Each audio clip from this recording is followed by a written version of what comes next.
ನಮಸ್ಕಾರ ಸ್ನೇಹಿತರೆ, ಗಾಯತ್ರಿ ಕಿಚನ್ಗೆ ನಿಮಗೆಲ್ಲ ಸ್ವಾಗತ.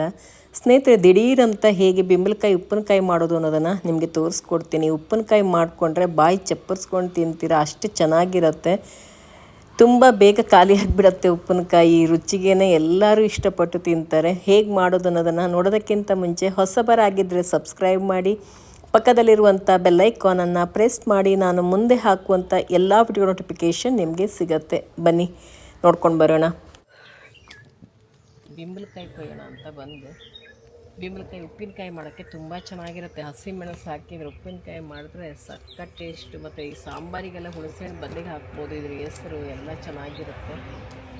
ಆಲ್ರೆಡಿ ನಾನು ಇದ್ರ ಹೆಸರೆಲ್ಲ ಮಾಡೋದನ್ನ ವಿಡಿಯೋ ಶೇರ್ ಮಾಡಿದ್ದೀನಿ ಗಾಯತ್ರಿ ಕಿಚನ್ನಲ್ಲಿ. ಮತ್ತು ಈ ಎಳೆ ಬೆಂಬಲಕಾಯಿ ಇರುತ್ತಲ್ಲ, ಇದ್ರ ಪಚ್ಚುಳಿ ಮಾಡಬೇಕು. ಚಿಕ್ಕದಾಗಿ ಕಟ್ ಮಾಡ್ಕೊಂಡ್ಬಿಟ್ಟು ಇದಕ್ಕೆ ಹಸಿಮೆಣಸು ಹಾಕ್ಕೊಂಡು, ಇದು ಹುಳಿ ಇರಲ್ಲ ಎಳೆದು.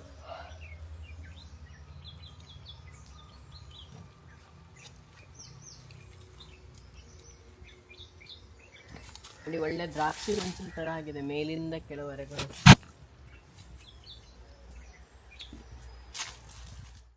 ನಾನು ತೋಟದಿಂದ ಅಡಿಕೆ ಮರದ ಹಾಳೆನ ಕಟ್ ಮಾಡ್ಕೊಂಡು ತೊಗೊಂಡು ಬಂದಿದ್ದೀನಿ ಬೆಂಬಲಕಾಯಿ ಕಟ್ ಮಾಡೋದಕ್ಕೆ ಅಂತೇಳಿ. ತುಂಬ ಚೆನ್ನಾಗಿರುತ್ತೆ. ಇದರಲ್ಲಿ ಕಟ್ ಮಾಡಿ ಹಾಕ್ಕೊಂಡ್ರೆ ತೊಳೆಯೋ ಕೆಲಸನೂ ಇರಲ್ಲ. ಮತ್ತು ಇದು ಹುಳಿ ಇರುತ್ತಲ್ಲ, ಪ್ಲೇಟಲ್ಲೆಲ್ಲ ಕಟ್ ಮಾಡೋದಕ್ಕಿಂತ ಈ ಥರ ಹಾಳೆ ಉಂಬಾಳೆ ಇದರಲ್ಲಿ ಕಟ್ ಮಾಡ್ಕೊಂಡ್ರೆ ಚೆನ್ನಾಗಿರುತ್ತೆ. ಮೊದಲು ಇದೆಲ್ಲವನ್ನು ಈ ರೀತಿ ಉದ್ದುದ್ದದಲ್ಲಿ ಕಟ್ ಮಾಡ್ಕೊಳ್ಳೋಣ. ಒಂದು ಬೆಂಬಲಕಾಯಿನ 4 ಪೀಸ್ ಮಾಡಿಕೊಂಡ್ರೆ ಸಾಕು. ಇವಾಗ ಎಲ್ಲ ಕಟ್ ಮಾಡ್ಕೊಳ್ತೀನಿ. ಜಾಸ್ತಿ ಮಾಡಿ ಇಟ್ಕೊಂಡ್ರೆ ಚೆನ್ನಾಗಿರುತ್ತೆ, ಆದರೆ ಟೈಮ್ ಇಲ್ಲ. ಅದಕ್ಕೋಸ್ಕರ ನಾನೀಗ ಸ್ವಲ್ಪನೇ ಕಟ್ ಮಾಡ್ಕೊಳ್ತೀನಿ. ಇವಾಗ ಬೆಂಬಲಕಾಯಿ ಆಗುವಂಥ ಸೀಸನ್ ಈಗ. ಇದರಿಂದ ಹಸಿಮೆಣಸಿನ ಉಪ್ಪಿನಕಾಯಿ, ನಂತರ ಈ ಥರ ಉಪ್ಪಿನಕಾಯಿ, ಅಮ್ಮ ಇನ್ನೊಂದು ಥರ ಉಪ್ಪಿನಕಾಯಿ ಮಾಡ್ತಾರೆ, ಎಲ್ಲ ಮಾಡ್ಕೋಬೋದು. ಇದೆಲ್ಲ ದಿಢೀರಾಗಿ ಮಾಡ್ಕೊಳ್ಳುವಂಥದ್ದು. ಟೇಸ್ಟ್ ಕೂಡ ಅಷ್ಟೇ ಅದ್ಭುತವಾಗಿರುತ್ತೆ. ಇವಾಗ ಎಲ್ಲ ಕಟ್ ಮಾಡ್ಕೊಂಡಿದ್ದಾಯಿತು. ಅಮ್ಮ ಈಗ ಉಪ್ಪಿನಕಾಯಿ ಮಾಡೋದಕ್ಕೆ ಅಂತೇಳಿ ಗ್ಯಾಸ್ ಸ್ಟವ್ ಮೇಲೆ ಒಂದು ಕಡಾಯಿ ಇಟ್ಕೊಂಡು ಅದರಲ್ಲಿ ಎಣ್ಣೆಯನ್ನು ಹಾಕ್ಕೊಂಡಿದ್ದಾರೆ. ಮೊದಲು ಕಡಾಯಿಗೆ ಎಣ್ಣೆ ಹಾಕ್ಕೊಂಡಿದ್ದಾರೆ.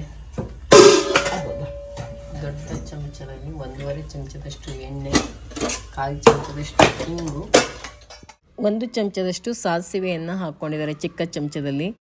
ಈಗ ಸಾಸಿವೆ ಚಟಪಟ ಅಂತ ಸಿಡಿಯೋದಕ್ಕೆ ಸ್ಟಾರ್ಟ್ ಆಯಿತು. ಕಟ್ ಮಾಡ್ಕೊಂಡಂಥ ಈ ಬೆಂಬಲಕಾಯನ್ನು ಅದಕ್ಕೀಗ ಹಾಕ್ಕೊಂಡು ಹುರ್ಕೋಬೇಕು.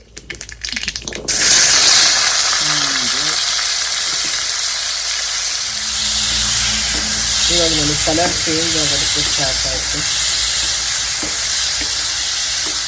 ಮತ್ತೆಲ್ಲ ಮೆದುವಾಗುತ್ತೆ. ಇವಾಗ ಇದಕ್ಕೆ ಹುರಿದಂಥ ಉಪ್ಪನ್ನು ಹಾಕ್ಕೊಳ್ತಾ ಇದ್ದಾರೆ. 1 ಹಿಡಿಯಷ್ಟು ಹಾಕಿದ್ದಾರೆ. ಜಾಸ್ತಿ ಬೆಂಬಲಕಾಯಿ ಹಾಕಿಲ್ವಲ್ಲ, ಅದಕ್ಕೋಸ್ಕರ ರುಚಿಗೆ ತಕ್ಕಷ್ಟು ಉಪ್ಪು ಇಷ್ಟೇ ಮಾಡಿದ್ದೆ. ಇವಾಗ ಇದನ್ನು ಆರೋದಕ್ಕೆ ಬಿಡಬೇಕು. ಉರಿ ತೆಗೆದುಬಿಟ್ಟು ಇದು ಆರಿದ ಮೇಲೆ ನಿಮ್ಮ ಹತ್ರ ಏನು ಮಾಡೋದು ಅನ್ನೋದನ್ನು ತೋರಿಸ್ತೀನಿ. ಇಷ್ಟೇ ಮೆಂತ್ಯಕಾಳು, 1 ಚಮಚದಷ್ಟು ಮೆಂತ್ಯ ಕಾಳು, ಹಾಗೆ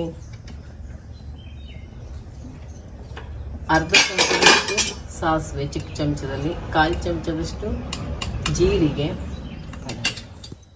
ಹಾಗೆ ಸ್ವಲ್ಪ ಇಂಗು. ಇದಿಷ್ಟು ಚೆನ್ನಾಗಿ ಹುರ್ಕೋಬೇಕು. ಈಗ ಚಟಪಟ ಅಂತ ಸಿಡಿಯೋವರೆಗೂ. ಇದಕ್ಕೆ ಎಣ್ಣೆನೂ ಹಾಕ್ಕೋಬಾರ್ದು, ಡ್ರೈ ಆಗಿ ಹುರ್ಕೋಬೇಕು ಇದನ್ನ. ಈಗ ಕೊನೆಯಲ್ಲಿ ಅರಿಶಿನ ಹಾಕ್ಕೊಂಡಿದ್ದಾರೆ. ಇದಕ್ಕೆ ಚೆನ್ನಾಗಿ ಹುರ್ಕೊಂಡಿದ್ದಾಯಿತು. ಅದನ್ನ ಉರಿಯಿಂದ ತೆಕ್ಕೊಂಡಿದ್ದಾರೆ. 1/4 ಚಮಚದಷ್ಟು ಅರಿಶಿನ. ಒಣಗಿರುವಂಥ ಒಂದು ಮಿಕ್ಸಿ ಜಾರಲ್ಲಿ ಇದನ್ನೆಲ್ಲ ಹಾಕ್ಕೊಂಡು ಪೌಡ್ರ್ ಮಾಡ್ಕೋಬೇಕು, ಇದು ಆರಿದ ಮೇಲೆ. ಹಾಗೆ ಇದರೊಟ್ಟಿಗೆ ಅಚ್ಚ ಖಾರದ ಪುಡಿಯನ್ನು ಕೂಡ ಹುರಿದು ಸೇರಿಸಬೇಕು. ಈ ಚಮಚದಲ್ಲಿ 4 ಚಮಚದಷ್ಟು ಅಚ್ಚ ಖಾರದ ಪುಡಿಯನ್ನು ತಗೊಂಡಿದ್ದಾರೆ. ನೀವು ನಿಮ್ಮ ಖಾರಕ್ಕೆ ಅನುಗುಣವಾಗಿ ತಗೋಬಹುದು. ಅದು ಹುಳಿ ಇರೋದ್ರಿಂದ ಖಾರ ಜಾಸ್ತಿ ಬೇಕಾಗುತ್ತೆ. ಈಗ ಮೆಣಸಿನ ಪುಡಿ ಕೂಡ ಮಿಕ್ಸಿ ಜಾರಿಗೆ ಅದ್ರ ಜೊತೆಗೇ ಹಾಕ್ಕೊಂಡ್ಬಿಟ್ಟು ಎಲ್ಲ ಸೇರಿ ಪೌಡ್ರ್ ಮಾಡಬೇಕು. ಎಲ್ಲ ಯಾಕೆಂದರೆ ಮಿಕ್ಸ್ ಆಗಬೇಕು, ಅದಕ್ಕೋಸ್ಕರ ಮೆಣಸಿನ ಪುಡಿ ಕೂಡ ಇದಕ್ಕೆ ಸೇರಿಸ್ಕೊಳ್ತಿರೋದು.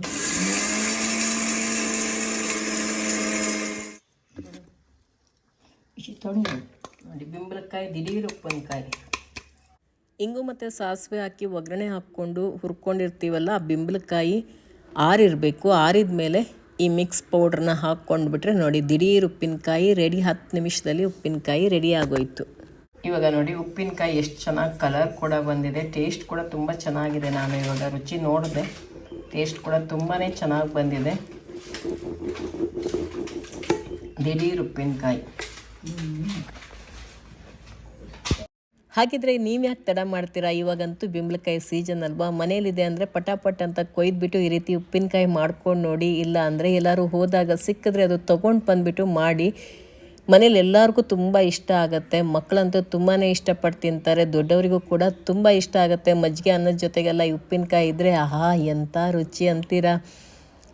ಖಂಡಿತ ಎಲ್ಲಿ ಸಿಕ್ಕಿದ್ರೂ ಬಿಡಬೇಡಿ, ತೊಗೊಂಡು ಬಂದು ಉಪ್ಪಿನಕಾಯಿ ಮಾಡ್ಕೊಳ್ಳಿ ಈ ರೀತಿ. ಆನಂತರ ನನಗೆ ಕಮೆಂಟಲ್ಲಿ ತಿಳಿಸಿ ಆಯಿತಾ ಹೇಗೆ ಬಂತಂತೇಳಿ. ನಿಜವಾಗ್ಲೂ ತುಂಬಾ ಚೆನ್ನಾಗಾಗತ್ತೆ. ನಮ್ಮನೇಲಿ ಎಲ್ಲರಿಗೂ ತುಂಬ ಇಷ್ಟ. ಅದಕ್ಕೆ ಯಾವಾಗಲೂ ಅಮ್ಮನ ಹತ್ರ ನಾವು ಈ ಉಪ್ಪಿನಕಾಯಿ ಮಾಡಿಸ್ಕೊತೀವಿ. ಇದು ಮತ್ತು ಹಸಿಮೆಣಸಿದೆಲ್ಲ ನೆಕ್ಸ್ಟ್ ಟೈಮ್ ಹೋದಾಗ ಹೇಗೆ ಮಾಡೋದು ಅನ್ನೋದನ್ನು ತೋರಿಸ್ತೀನಿ. ಇವತ್ತಿನ ಈ ರೆಸಿಪಿ ವ್ಲಾಗ್ ನಿಮ್ಗೆ ಇಷ್ಟ ಆಗಿರುತ್ತೆ ಅಂತ ಅಂದ್ಕೊಂಡಿರ್ತೀನಿ. ಇಷ್ಟ ಆಗಿದ್ದರೆ ಹೊಸಬರಾಗಿದ್ದರೆ ಸಬ್ಸ್ಕ್ರೈಬ್ ಮಾಡಿ, ಹಾಗೆ ಬೇರೆಯವ್ರ ಜೊತೆ ಕೂಡ ಶೇರ್ ಮಾಡ್ಕೊಳ್ಳಿ. ನಿಮ್ಮ ಅನಿಸಿಕೆ ಅಭಿಪ್ರಾಯವನ್ನು ಕಮೆಂಟಲ್ಲಿ ತಿಳಿಸಿ, ಹಾಗೆ ಒಂದು ಲೈಕ್ ಮಾಡೋದನ್ನು ಮರಿಬೇಡಿ ಸ್ನೇಹಿತರೆ. ಇನ್ನೊಂದು ರೆಸಿಪಿ ಜೊತೆಗೆ ನಿಮ್ಮನ್ನು ಭೇಟಿ ಆಗ್ತೀನಿ.